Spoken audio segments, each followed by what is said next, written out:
First contact's price.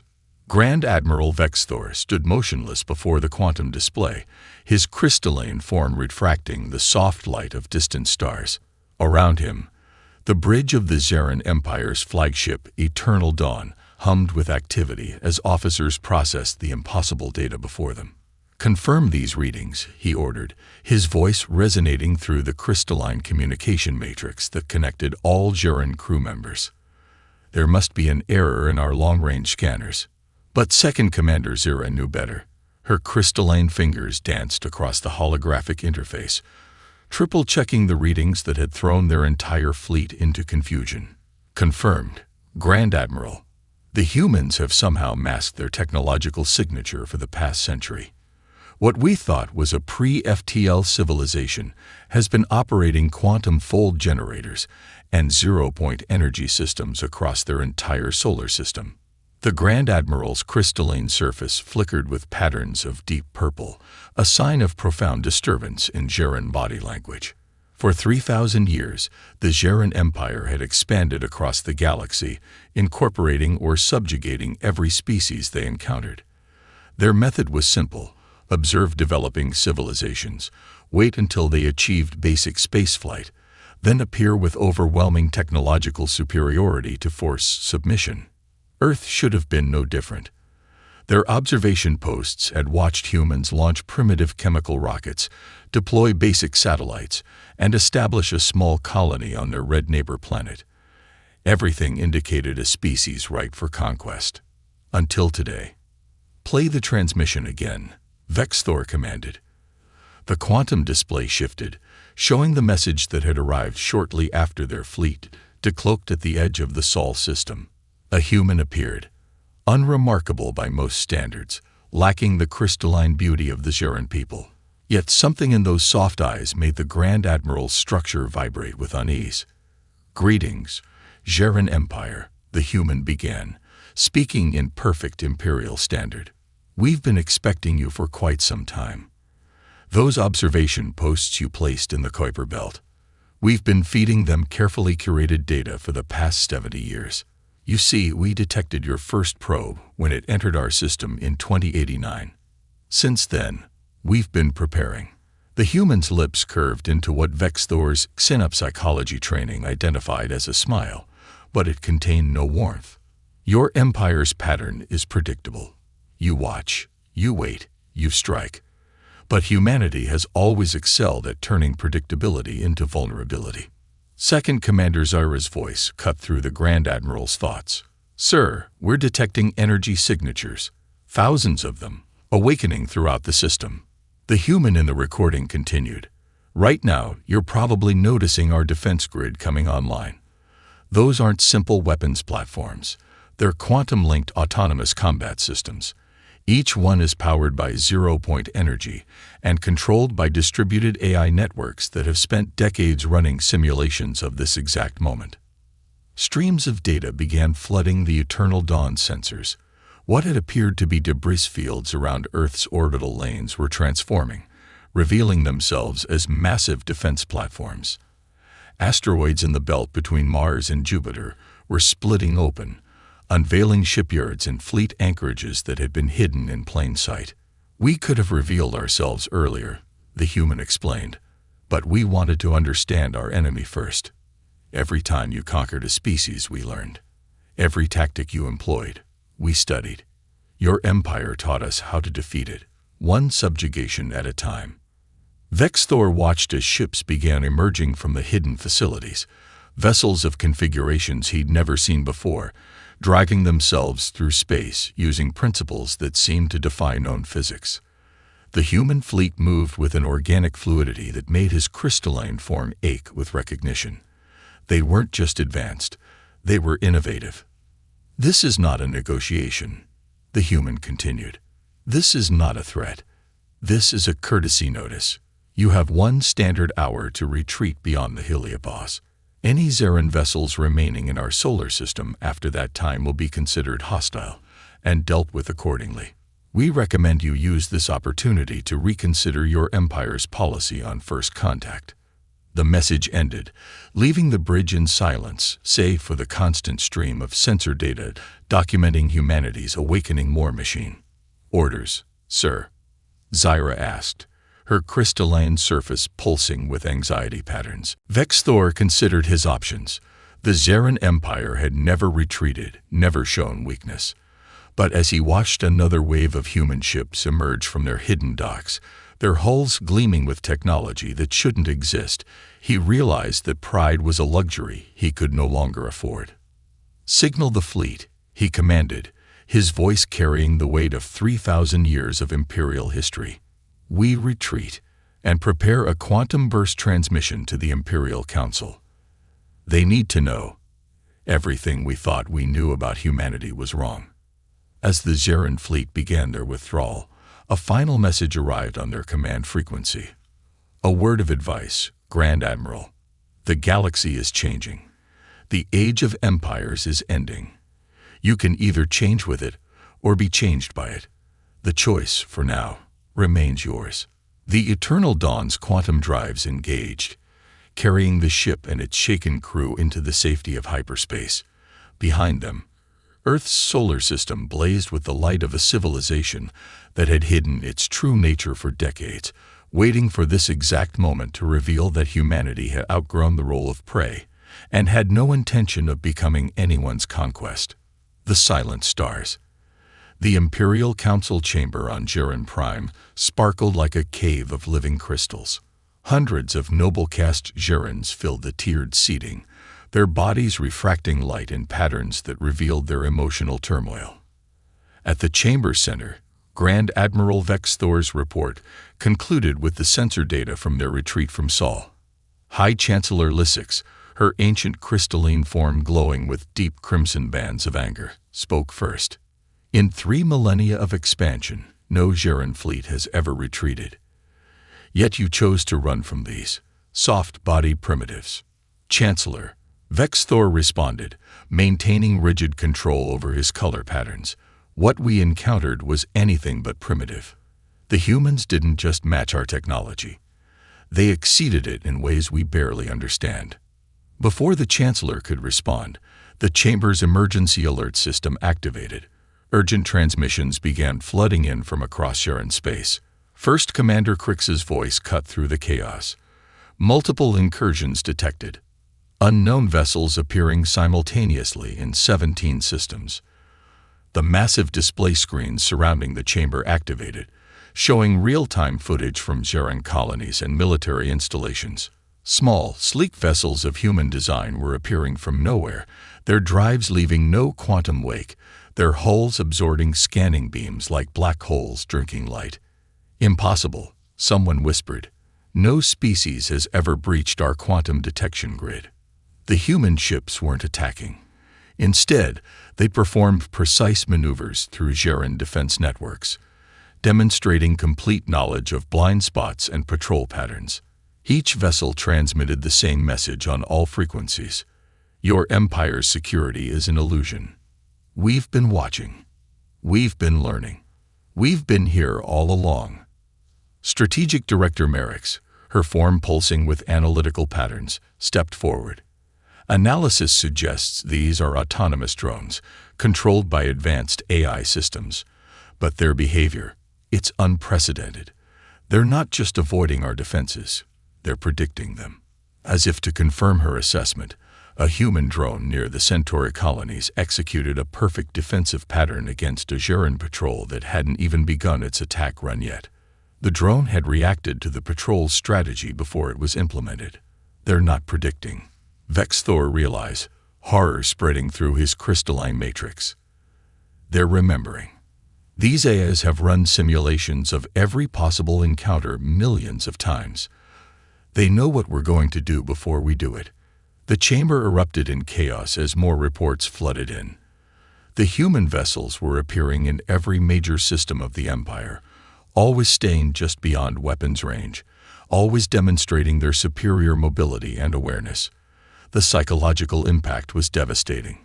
Across Zaran space, military commanders were freezing in indecision, afraid that any action they took had already been anticipated and countered.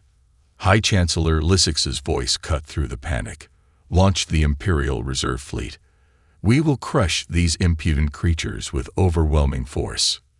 Wait. Strategic Director Merrick's crystalline form flashed warning patterns. Chancellor, consider what we're seeing. The humans could have attacked at any time. Instead, they're showing us their capabilities while carefully avoiding direct conflict. This isn't just a military demonstration. It's a message. As if in response to her words, the quantum screens displayed a new transmission. The same human from the first contact appeared, their expression calm but resolute. People of the Zarin Empire, we understand this display may seem aggressive. It is not meant as a threat, but as a demonstration of truth. Your empire's foundation is built on technological superiority, and the fear it inspires. We are removing that foundation. The human's image was replaced by detailed schematics of Zarin military installations, patrol routes, and defensive systems, information that should have been impossible to obtain. For decades, we've studied your empire while presenting ourselves as an easy target. We watched you subjugate other species through fear and force. We learned from their mistakes, and more importantly, from yours. Every conquest made you more predictable. Every victory made you more vulnerable. The schematics disappeared, replaced again by the human's face. We are offering you a choice. Continue your policy of expansion and conquest, and face an adversary that knows every move you'll make before you make it, or accept that the galaxy is changing, and change with it. In the stunned silence that followed, Vexthor watched the Imperial Council's color patterns shift from anger to fear to something he had never seen in his people's leadership: uncertainty. There's more, First Commander Crix announced, his voice tight with strain. We're detecting quantum communication signals between the human vessels and the subjugated worlds. They're sharing our tactical data with every species in the Empire. The implications hit the Council like a shockwave. The Zarin Empire's military advantage had been their greatest asset in maintaining control over conquered species. Now, not only had that advantage been proven false, but the very peoples they had subjugated were being shown exactly how to resist. High Chancellor Lysix's crystalline form had lost its angry glow, replaced by the pale blue of strategic retreat. How long? She asked. How long have they been in our systems, watching us, learning our weaknesses? Does it matter? Vexthor responded. They're here now, and they've changed everything. The question is, what do we do about it?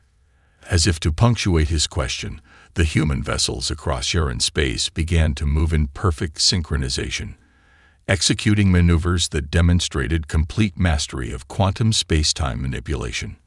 They danced through the Empire's defenses like light through crystal, each movement a reminder that the age of Zarin's supremacy was over.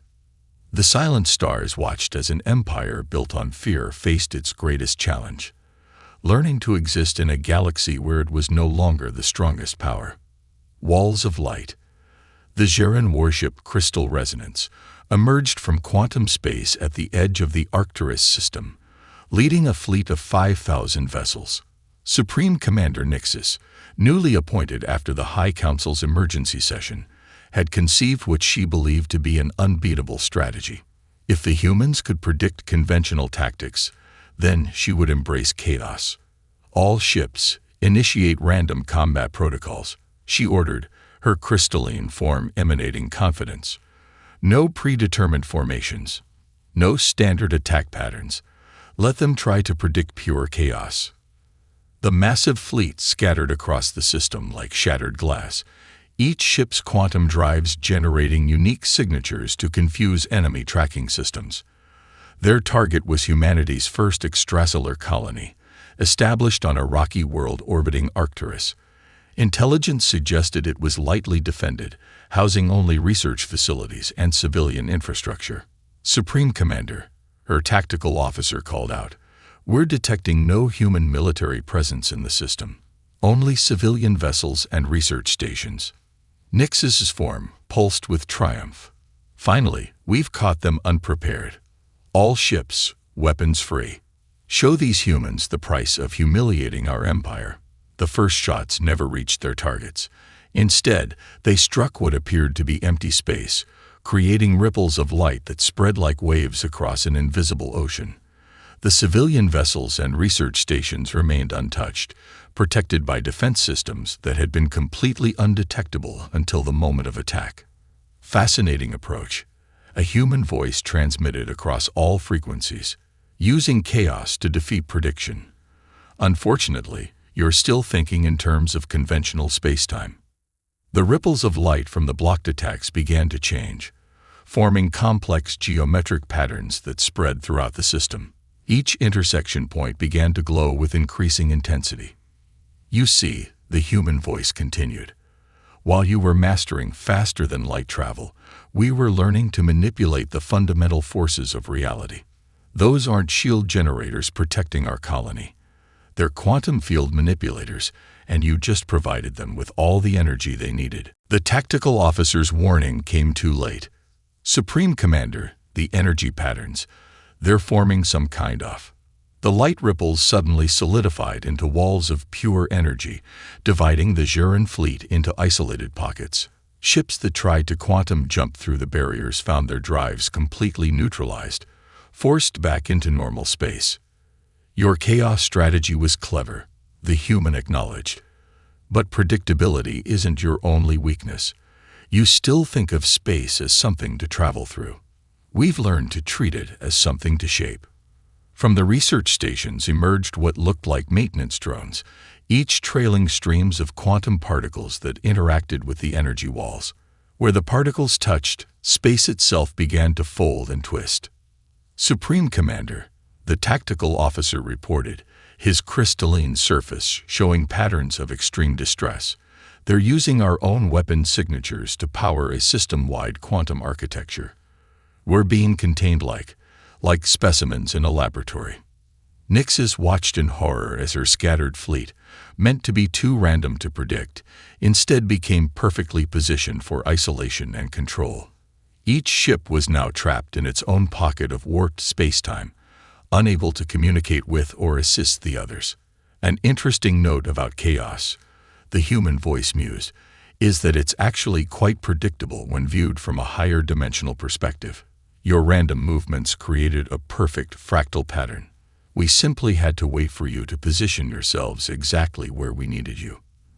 The maintenance drones continued their work, weaving quantum fields between the energy walls until the entire system resembled a vast, multi-dimensional spiderweb. Each Zhuran ship hung suspended in its own section, like insects caught in strands of light. Now, the human continued, let's discuss the real reason you're here. Your empire is fracturing. The species you've subjugated are awakening to their own potential. You thought a decisive victory here would restore your authority. Instead, you've demonstrated something far more important, the fundamental difference between your civilization and ours. The quantum fields pulsed with new patterns, and suddenly every ship in the Zhuran fleet could see what the human was describing. Their visual sensors were being fed data that showed the true nature of the research stations. They weren't military installations but powerful quantum computing centers, dedicated to understanding the very fabric of reality. You built an empire by mastering the known, the human explained. We built our civilization by embracing the unknown. You conquered through superiority. We advanced through curiosity. And now, as your fleet sits trapped in fields of light powered by your own weapons, you face a choice that will determine your species' future. Nix's crystalline form dimmed with the weight of realization. Every move she had made, even the choice to embrace chaos, had been anticipated not through prediction algorithms, but through a deeper understanding of physics itself. Her fleet of 5,000 ships had been defeated without a single human weapon being fired. What choice? She asked, already suspecting the answer. The same choice every intelligent species eventually faces: evolve or stagnate, learn to create, or be forever locked in cycles of destruction. We're not interested in conquering your empire, Supreme Commander. We want something far more valuable: your potential. The energy walls began to shift, creating corridors of normal spacetime leading out of the system. At the same time, data streams began flowing into the Zeran ship's computers, scientific papers, research data, theoretical frameworks that challenged everything they thought they knew about the universe. "Consider this our counteroffer," the human concluded. "Return to your empire not with tales of defeat, but with knowledge that could transform your civilization. Show your people there's more to existence than conquest. The corridors are open. The choice is yours." Supreme Commander Nixis stared at the data flooding her screens, seeing patterns of reality she had never imagined possible. In that moment, she understood that humanity hadn't just defeated them, they had offered them a glimpse of what they could become. Empire's echo. The great crystalline spires of Zeran Prime reflected the light of 3 suns, but today their usual brilliance seemed dimmed by the weight of uncertainty. In the lower council chamber, once powerful nobles watched in stunned silence as Supreme Commander Nixis presented the data received from the humans at Arcturus. These theories, first scientist Kilura said, her crystalline form vibrating with excitement despite the formal setting, they completely revolutionize our understanding of quantum mechanics. The implications for our civilization are beyond calculation. High Chancellor Lysix cut through the murmuring that followed. "You speak of scientific implications while our empire crumbles. The subject worlds grow bolder by the day. 3 systems have already declared independence, and more will follow unless we respond with force." Force. Nix's form pulsed with newly acquired wisdom. "Chancellor, force is what brought us to this precipice. The humans didn't defeat my fleet with superior weapons. They defeated us with superior understanding. They turned space itself into their ally." The chamber's quantum displays activated, showing footage from across Zeran space.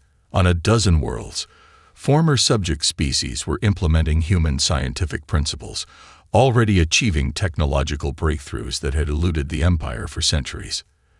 The humans didn't just share this knowledge with us.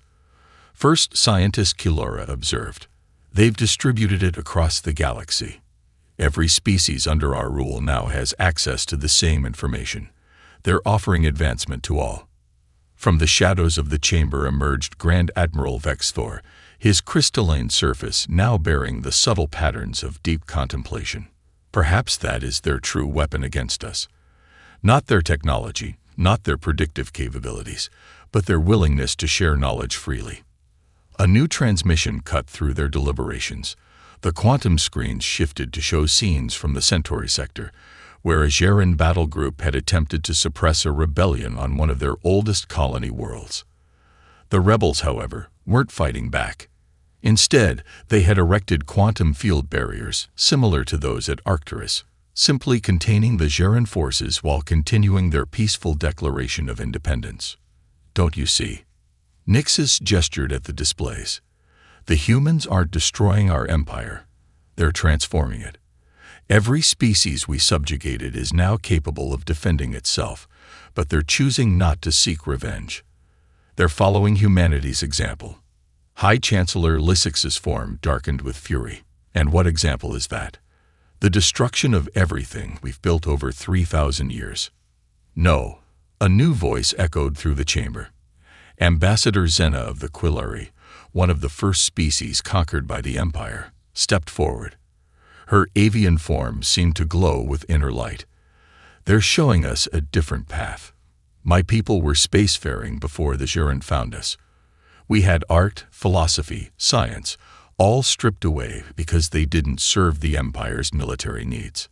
The chamber's atmosphere grew heavy with tension as more representatives from subject worlds stepped forward, each bearing signs of human-derived technology seamlessly integrated with their own cultural innovations. "The humans understand something that the Empire forgot," Ambassador Zena continued. "True power doesn't come from controlling others. It comes from enabling them to reach their full potential." Suddenly, the quantum displays shifted again, showing a signal originating from Earth itself. The same human who had delivered their previous messages appeared, but this time they were standing in what appeared to be a vast library of swirling holographic data. "Greetings, noble council of the Zeran Empire. We've been monitoring the debate among your people, and we believe it's time to reveal the final piece of our initiative." The human gestured, and the library around them expanded, revealing what appeared to be an infinite network of connected knowledge. This is the Nexus, humanity's greatest achievement, a quantum-linked repository of all human knowledge, scientific understanding, and cultural wisdom. We've already granted limited access to your subject worlds, but now we extend the same offer to the Geran people themselves. First Scientist Kilura's form blazed with possibilities. The scientific principles they shared so far, they're just the beginning. Indeed, the human confirmed, what you've seen is merely the foundation. The Nexus contains the accumulated knowledge of our civilization, including technologies we haven't yet implemented ourselves. We believe that knowledge belongs to all sentient beings, not as a weapon or tool of control, but as a birthright of consciousness itself. High Chancellor Lysix rose from her crystalline throne, her form showing complex patterns never before seen in Geran leadership. And if we refuse, if we choose to maintain our empire through strength, the human's expression remain gentle. Then you'll watch as every world in your empire surpasses you, not through rebellion or warfare, but through simple progress. Your choice isn't between maintaining control or losing it. That decision was made the moment you chose conquest over cooperation. Your choice now is whether to join the galaxy's next stage of evolution, or to remain behind as a monument to obsolete ideals. In the profound silence that followed, Grand Admiral Vexthor moved to the center of the chamber. When I first encountered the humans, I thought they had merely deceived us about their capabilities. Now I understand. They weren't hiding their power. They were waiting to see if we could learn to use power wisely. The crystalline walls of the chamber began to resonate with the combined frequencies of thousands of Geran nobles experiencing simultaneous revelation. The Empire hadn't been defeated. It had been offered transcendence. Tomorrow's shadow. 1 standard year after humanity's offer, the crystalline spires of Geran Prime pulsed with new light. The quantum field generators, derived from human scientific principles, had transformed the planet's famous towers into living computational matrices. Where once they had merely reflected sunlight, they now processed vast streams of data from the Nexus, their crystalline structures evolving and growing with each new discovery. In the transformed Grand Chamber, High Chancellor Lysix had called for an unprecedented gathering. Representatives from every species in what had once been the Empire stood together, their various forms illuminated by the swirling data streams that now served as the chamber's walls. 1 year ago, Lysix began, her crystalline form showing patterns of both humility and pride. We faced what we thought was our greatest defeat. Instead, we were given our greatest opportunity. The quantum displays activated, showing scenes from across former Imperial space. On countless worlds, species that had once been bitter enemies now worked together in research centers, their unique perspectives combining to unlock new mysteries of the universe. The Quillari's natural understanding of quantum harmonics had merged beautifully with Geran crystalline technology, while other species brought their own insights to the growing pool of knowledge. First Scientist Kilura stepped forward, her form radiant with discovery. Our latest analysis of the Nexus has revealed something extraordinary. The humans didn't just give us access to their knowledge. They created the perfect conditions for new discovery. Every species' unique approach to understanding reality adds to the whole. We're not just learning anymore. We're contributing. A familiar human figure appeared on the quantum displays, but this time they were accompanied by representatives from a dozen different species, including several former Geran military commanders. When we first revealed ourselves to the Geran Empire, the human began. We spoke of choices. Today, we're seeing the results of the choices you've made. Your civilization hasn't collapsed. It's transformed into something far more remarkable. Grand Admiral Vexthor, now serving as head of the newly formed Interstellar Cooperation Council, moved to the center of the chamber. We thought humanity had defeated us through superior technology. In truth, they defeated us through superior wisdom. They showed us that the greatest power lies not in controlling knowledge, but in sharing it. The displays shifted to show a new project taking shape in deep space. A massive structure was under construction, its design incorporating architectural elements from every species involved. This was the physical nexus, a collaborative effort to create a tangible center for the galaxy's combined knowledge. But humanity's greatest gift wasn't the technology, or even the nexus itself. Ambassador Zena added, her avian features serene. It was the understanding that true civilization isn't built on conquest or competition, but on the endless pursuit of knowledge and the willingness to share it. Suddenly, the chamber's sensors detected a new signal, a quantum burst from beyond the galaxy's edge. The assembled representatives watched in awe as the message decoded itself. Greetings, children of the Milky Way. We have been watching your recent transformation with great interest. Perhaps now you are ready for a greater conversation. High Chancellor Lysix's form rippled with new patterns of excitement and wonder. Another test. The human smiled. Not a test, an invitation. Humanity didn't just prepare for contact with the Zeran Empire. We prepared for contact with the entire universe. The Nexus wasn't just a database of knowledge. It was a beacon, signaling that our galaxy was ready for a more mature conversation with the cosmos. The quantum displays filled with new data, signals from dozens of advanced civilizations that had been watching, waiting to see if the Milky Way species could move beyond conquest and competition. You see, the human continued, the true test wasn't whether humanity could defeat an empire. The test was whether an empire could transform itself into something greater. Every advanced civilization reaches this crossroads. The choice between power and wisdom, between conquest and cooperation. The crystalline spires of Zeran Prime pulsed with new frequencies as their computational matrices processed the implications. They weren't just part of a transformed empire anymore.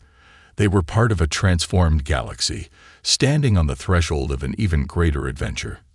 Grand Admiral Vexthor's form emanated the complex patterns of profound understanding. So this was your true victory. Not defeating us, but preparing us. Preparing all of us for what comes next. Exactly, the human agreed. The age of empires is over. The age of exploration. True exploration, not just of space but of possibility itself, is just beginning. As representatives from dozens of species stood together in the chamber, watching the first signals from civilizations far beyond their galaxy, they understood finally what humanity had known all along. The greatest adventures begin not with conquest, but with curiosity. Not with power, but with potential. Not with fear, but with wonder. The crystal spires of Zeran Prime blazed with new light, not reflecting the past's glory, but illuminating the path to tomorrow.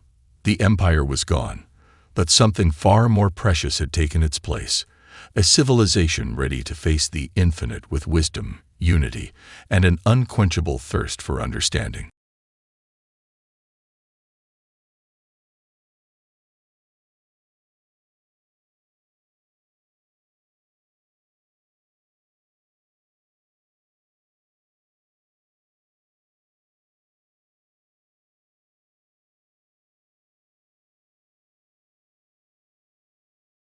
The warning. The crystalline dome of the Galactic Assembly gleamed beneath the twin suns of Nexus Prime, the neutral planet that had hosted the Interstellar Council for over 3,000 cycles.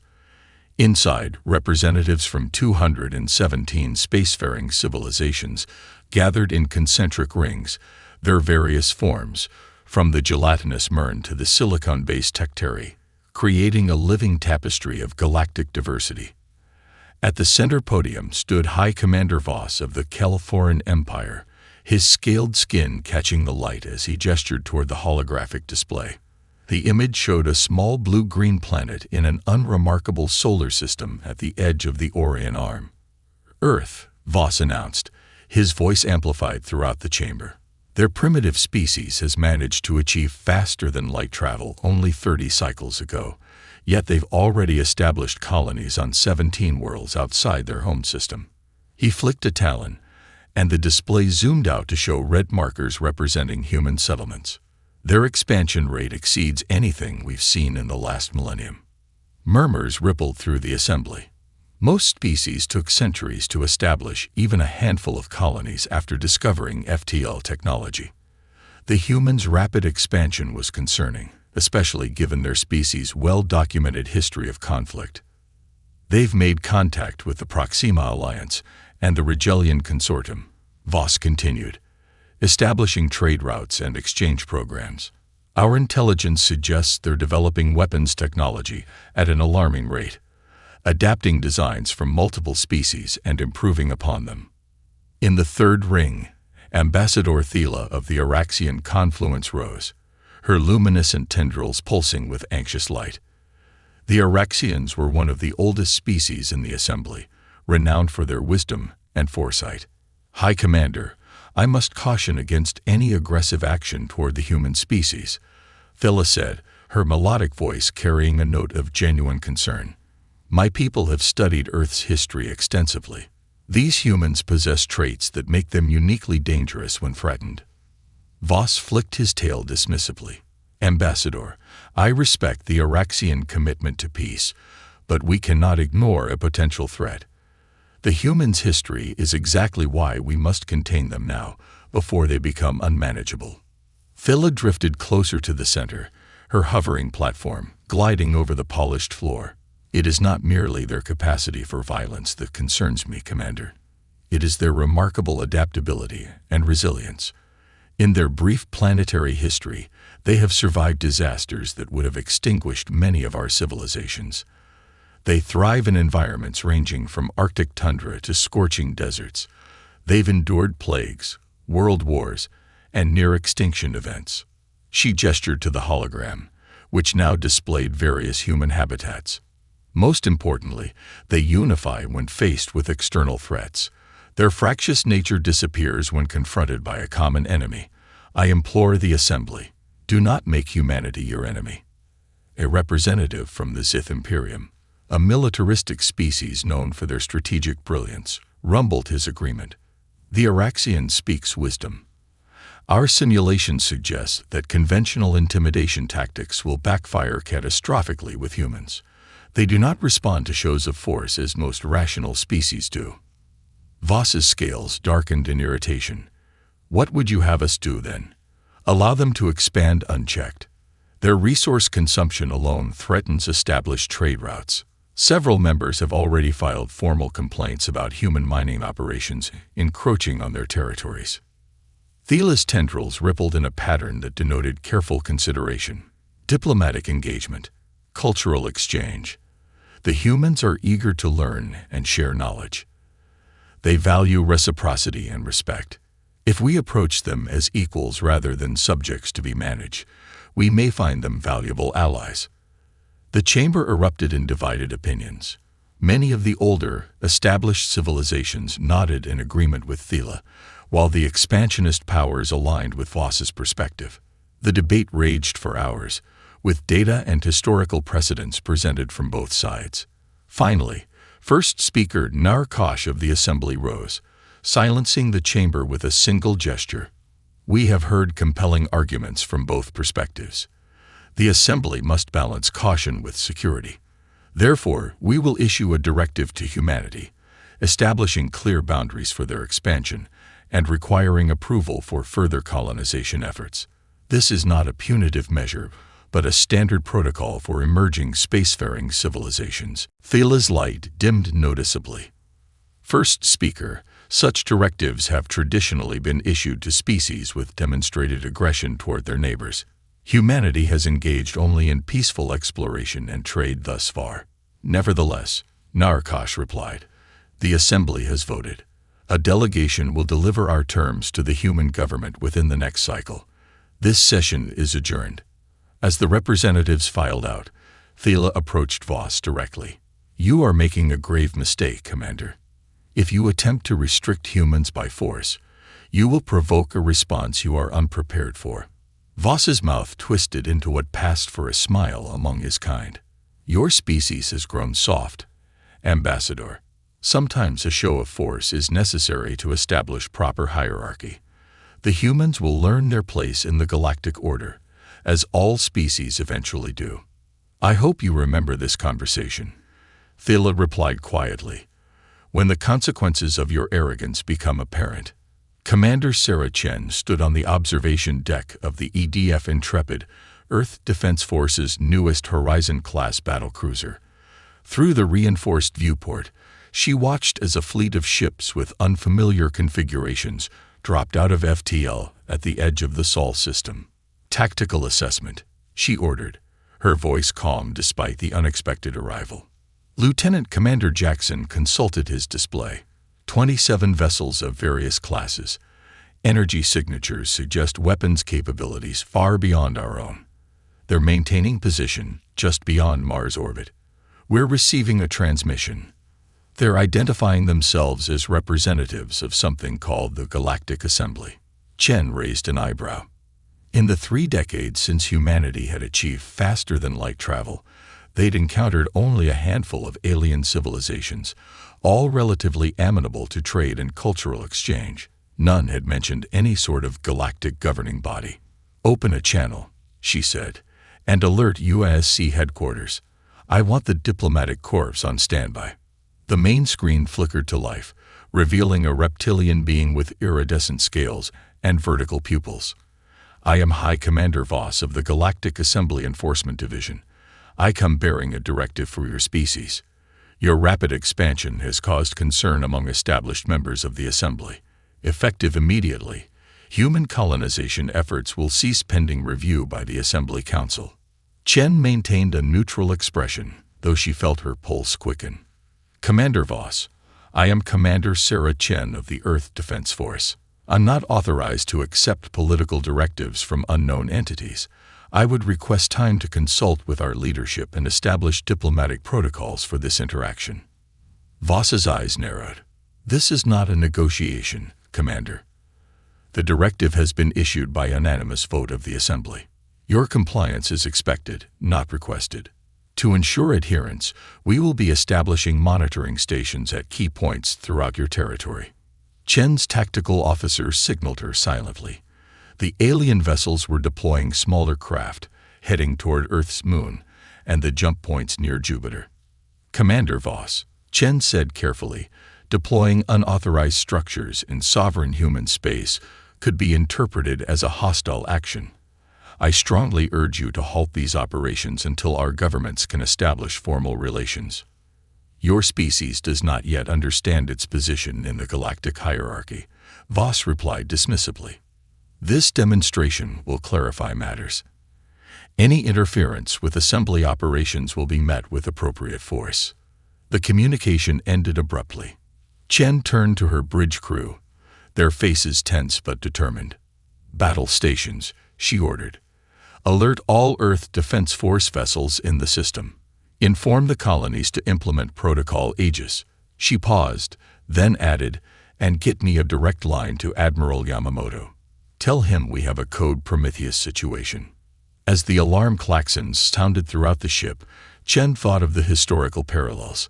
Throughout human history, powerful entities had underestimated smaller, more determined forces. The Persians at Marathon, the British at Yorktown, the corporate alliances during the Mars independence movement. Now, it seemed, humanity would need to teach that lesson to the stars. The first shots weren't fired by either the Assembly forces or the humans. Rather, an automated defense satellite near Europa, unable to identify the approaching Assembly scouts as friendly, launched a warning pulse that disabled the lead vessel's propulsion systems. Voss interpreted this as deliberate aggression and ordered immediate retaliation. Assembly cruisers opened fire on the satellite network, vaporizing 3 of them before the EDF could respond. Chen had anticipated something like this and had positioned her fleet in a defensive formation around Earth's key orbital infrastructure. "Selective targeting only," she ordered. "Disable their weapon systems if possible. We need to demonstrate restraint while showing we can't be bullied." The Intrepid shuddered as it absorbed a direct hit from an Assembly destroyer. Its advanced shield technology, reverse-engineered from a derelict alien vessel found near Alpha Centauri, holding just long enough to prevent structural damage. "Return fire," Chen commanded. "Target their forward weapons array." The Intrepid's main batteries unleashed streams of accelerated particles, designed to disrupt energy systems rather than cause physical destruction. The assembly shift shields flared brilliantly before failing, leaving it temporarily defenseless. Throughout the system, similar engagements erupted as assembly forces encountered unexpectedly stiff resistance. They had anticipated a brief, decisive show of force against a relatively primitive species. Instead, they found themselves facing a coordinated defense by ships utilizing technology that shouldn't have been available to such a young spacefaring civilization. In the command center beneath Geneva, Admiral Yamamoto watched the tactical displays with the United Nations Security Council. "Commander Chen is implementing the Hornet's Nest strategy," he explained. "We're not trying to win a direct confrontation. We're making it too painful for them to continue." The Secretary General nodded grimly. "And the Lazarus Protocol?" "Activated 10 minutes ago," Yamamoto confirmed. "All research data and manufacturing specifications have been distributed to the deep space habitats and isolated colonial outposts. Even if we lose Earth, humanity's knowledge will survive." On the Intrepid, Chen received confirmation that the emergency broadcasts had reached all human settlements. Whatever happened here, humanity would not be extinguished. With that knowledge, she made her decision. "All vessels, execute maneuver Thermopyle," she ordered. The human fleet abruptly broke formation, appearing to scatter in disarray. The assembly forces, sensing victory, pressed forward, only to find themselves lured into a carefully prepared trap. Hidden behind Jupiter's largest moon, a squadron of mining vessels repurposed as weapon platforms unleashed electromagnetic pulses calibrated to the specific frequencies used by assembly ship systems. One by one, the mighty assembly warships went dark, their propulsion and weapons systems temporarily but completely disabled. Chen opened a channel to Voss's flagship, which had managed to maintain partial power. "High Commander, this conflict can end now, with minimal casualties on both sides. I invite you to discuss terms for mutual withdrawal." On his bridge, surrounded by flickering emergency lighting, Voss stared at the human commander with a mixture of rage and disbelief. How had these primitives managed to counter his forces so effectively? The intelligence reports had clearly been flawed. "This is not over," he snarled. "What you've seen is merely a fraction of the assembly's might. You've invited the full force of our wrath upon your species." Chen's expression remained calm. "Then we'll be ready, Commander. Humanity has faced extinction-level threats throughout our history. We're still here, and we will remain here, regardless of what forces you bring against us." As Voss's ship limped away, preparing to jump to FTL once its systems recovered, Chen allowed herself a small smile. The first battle had been won, but the war was just beginning. She could only hope that somewhere within this galactic assembly, there were wiser voices who might now be willing to listen. Ambassador Thiela's warning echoed through the assembly chamber. "Do not make humanity your enemy." Too late, Voss was beginning to understand the wisdom in those words. The Reckoning. The emergency session of the Galactic Assembly's High Council was chaos. Representatives shouted over one another, demanding explanations for the humiliating defeat of Commander Voss's enforcement fleet. The holographic displays showed the damaged vessels limping back to assembly space, a sight unprecedented in recent memory. "Impossible," thundered the Krelinar delegate, slamming his appendage against the conference table. "How could a species barely out of their gravity well repel our advanced forces?" High Commander Voss stood rigidly at attention, his scales dull with shame. "The humans employed tactics and technology we were unprepared for. Our intelligence on their capabilities was incomplete." First speaker Narakash leaned forward, compound eyes glittering with anger. "Incomplete. You assured this council that the humans would offer token resistance at most.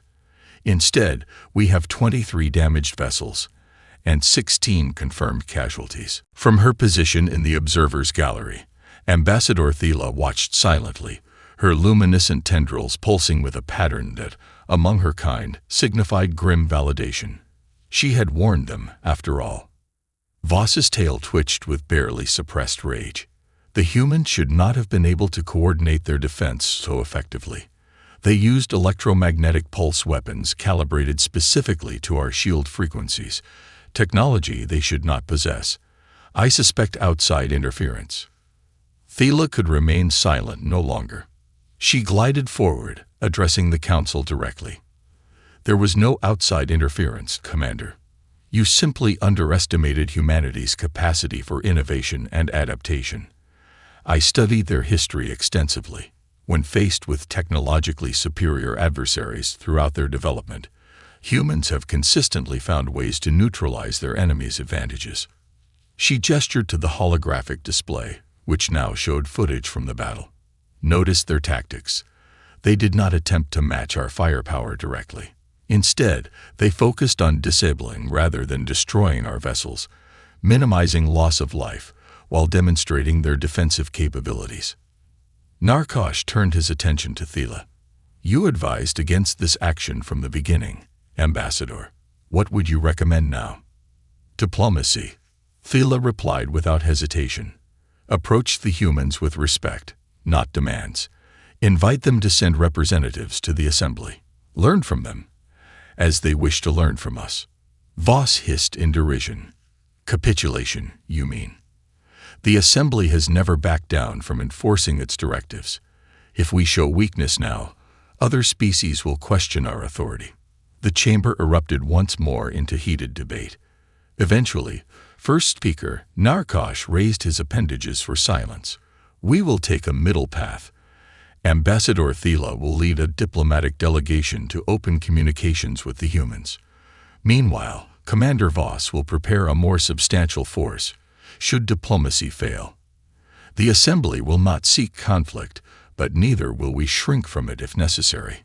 Thela's light dimmed slightly, recognizing the political compromise for what it was, a temporary measure that satisfied no one fully.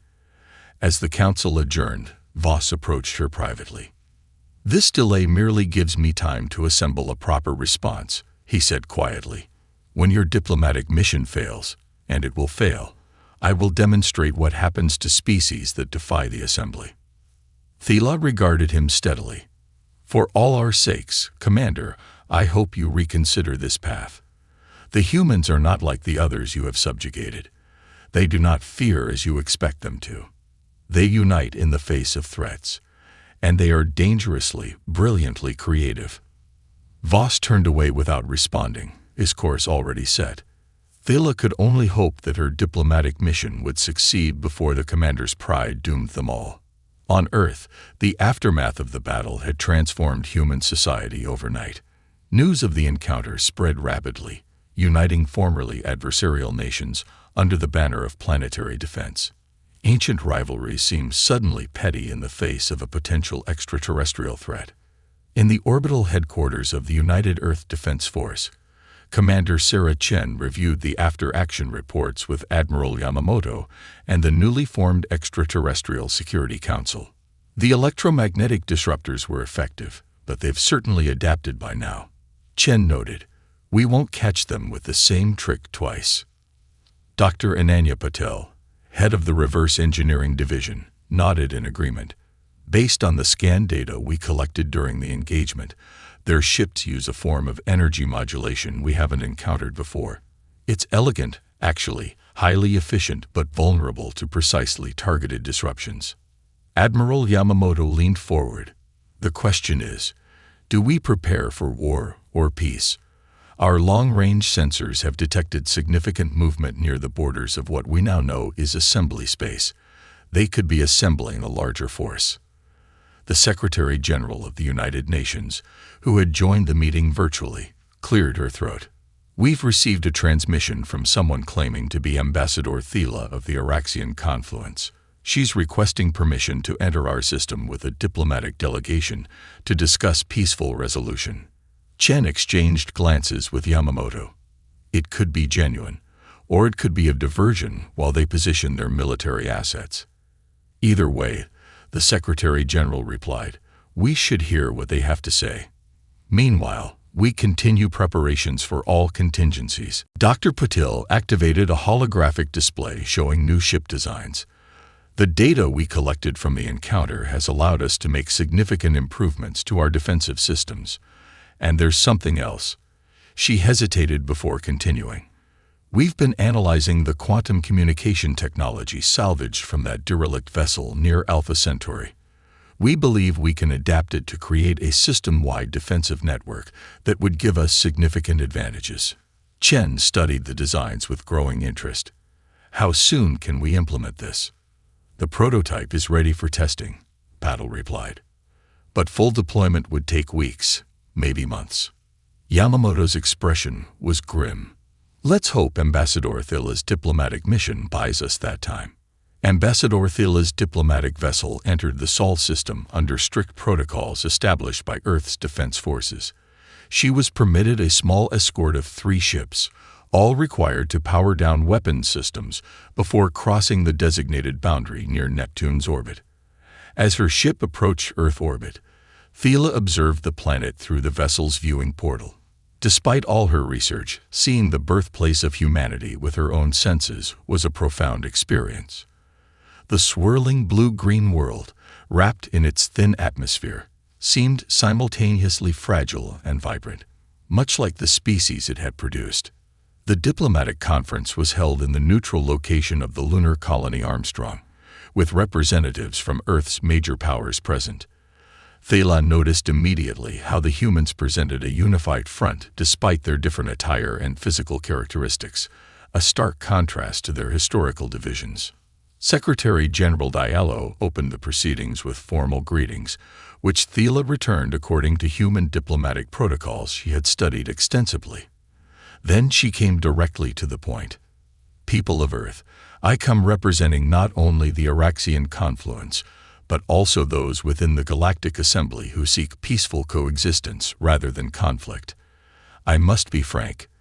The Assembly was unprepared for your response to Commander Voss's enforcement fleet. Commander Chen, present as Earth's military representative, responded with equal directness. Ambassador, your enforcement fleet entered sovereign human space without permission and attempted to dictate terms to an independent species. How did you expect us to respond? Thela's tendrils rippled in acknowledgement. Your perspective is valid, Commander. The Assembly has grown accustomed to certain protocols when dealing with emerging spacefaring species. Your rapid expansion and technological development triggered responses based on historical precedents that, I now believe, are not applicable to humanity. She activated a holographic display showing the known galaxy, with Assembly space highlighted. For 20,000 years, the Assembly has maintained what we consider to be galactic stability. Most species accept our guidance in exchange for protection and access to established trade networks. Guidance or control? Asked Dr. Patil pointedly. Thela's light pulsed in what humans might interpret as a sigh. A fair question. In truth, elements within the Assembly have grown increasingly authoritarian over recent millennia. Species like mine, among the founding members, have watched with concern as the balance has shifted toward militaristic factions like the Kelthoran Empire. Secretary General Diallo leaned forward. What exactly are you proposing, Ambassador? A formal recognition of human sovereignty within your established territories, non-interference in your affairs, a cultural and technological exchange program between willing parties, and eventually, should you desire it, representation within the Assembly itself. The human delegation exchanged glances. This was more promising than they had dared hope. And what does the Assembly gain from this arrangement? Chen asked, still suspicious. Peace, Thela replied simply. Innovation through diversity, and perhaps a recalibration of power within the Assembly itself. This last point she delivered with particular emphasis. Admiral Yamamoto spoke for the first time. While we appreciate these sentiments, Ambassador, our intelligence suggests Commander Voss is assembling a much larger force. Are we negotiating in good faith while he prepares for war? Thiela's light dimmed noticeably. Your intelligence is correct, Admiral. The first speaker authorized both my diplomatic mission and Voss's military preparations. I had hoped to secure an agreement before. She paused. Before the commander acts on his own initiative, he views the initial defeat as a personal humiliation. He will not rest until he has reasserted what he considers to be the proper order. Chen's expression hardened. Then we prepare for both outcomes. We'll continue these diplomatic discussions, Ambassador, but we will not let down our guard. Thiela inclined her form in what she had learned was a human gesture of respect. I would expect nothing less, Commander. Your caution is prudent. As the initial meeting adjourned, Thiela requested a private conversation with Commander Chen. Once alone, she spoke more candidly. Commander, there is something you should know.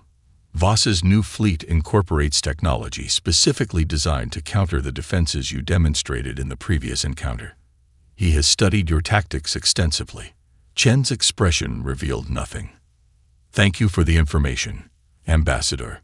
Thiela hesitated, then added, there are those within the Assembly who believe this confrontation was inevitable and perhaps necessary. The current power structure has remained unchallenged for too long. Many of us are watching to see if humanity might accomplish what we have been unable to. You're hoping we'll do your dirty work for you, Chen observed without rancor. I am hoping, Thiela corrected gently, that you will be the catalyst for change that benefits all species, including yours. The Assembly can be a force for good in the galaxy, as it was meant to be. But first, the balance must be restored.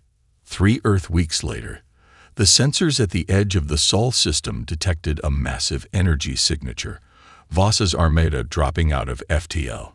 This time, there was no pretense of diplomacy. 87 warships, including 3 dreadnoughts, moved into attack formation. On Earth, the warning sirens sounded. Civilians moved calmly to designated shelters, following protocols rehearsed extensively since the first encounter. In orbit, the newly expanded Earth Defense Fleet took up positions according to Commander Chen's strategic plan. In the command center, Chen stood before the holographic tactical display, her uniform crisp, her expression resolute. Status of the QED network, she asked. Dr. Patel checked her console. Online and functioning at 94% capacity. The quantum entanglement is stable across all nodes. Chen nodded. And the Ambassador? Her vessel is secure at Armstrong Base. Admiral Yamamoto confirmed. She's requesting to speak with you. Put her through. Thiela's image appeared on a side screen. Commander, Voss has overridden the diplomatic protocols. The first speaker authorized continued negotiations, but the commander has decided to act unilaterally. We expected as much, Ambassador, Chen replied. Is there anything else we should know about his capabilities? Thiela's tendrils writhed anxiously. His flagship, the Dominion, carries a gravitational displacement weapon, a planet killer.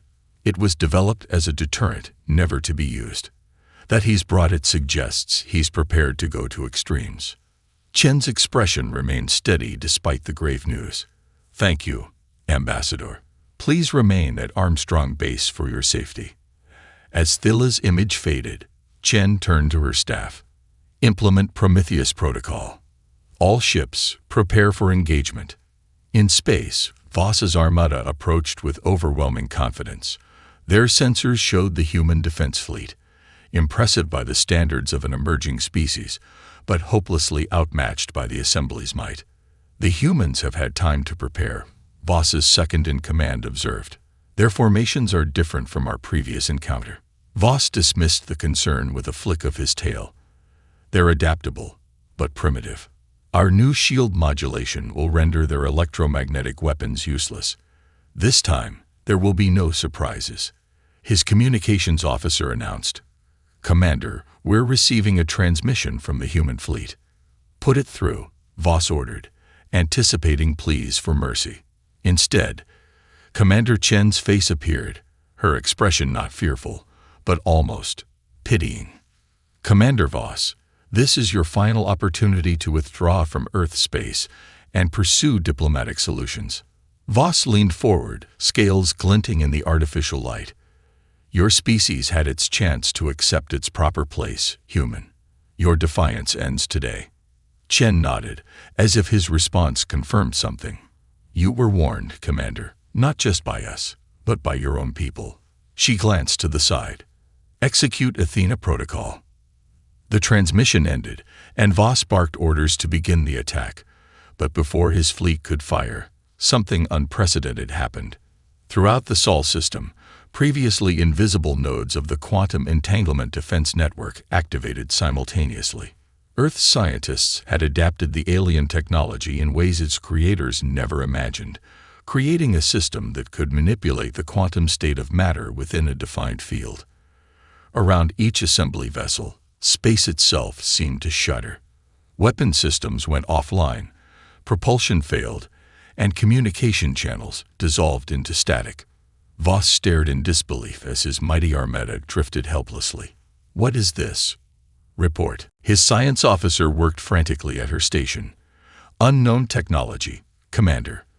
It's affecting the quantum structure of our systems at the subatomic level. Nothing is responding. From the disabled fleet, Voss watched as the human vessels approached methodically, not firing, but taking up positions around each assembly ship. Then came Commander Chen's voice again, broadcast to every vessel in the Armada. Your ships have been temporarily neutralized by our defensive system. We have not destroyed your vessels or harmed your crews, because, unlike you, we do not seek conflict. But make no mistake, we could have annihilated your fleet. On the main screen, Chen's expression was stern but not triumphant. We now have representatives from 28 assembly species requesting diplomatic relations with Earth. Ambassador Thiele informs me that an emergency session of the Assembly has been called to discuss the actions taken by Commander Voss without proper authorization. Voss's scales darkened with fury and shame as he realized the full extent of his miscalculation. Not only had he failed to subjugate humanity, but his actions had also triggered the very political reckoning within the Assembly that Thiele and her allies had long sought. The quantum effect will dissipate in 6 hours, Chen continued.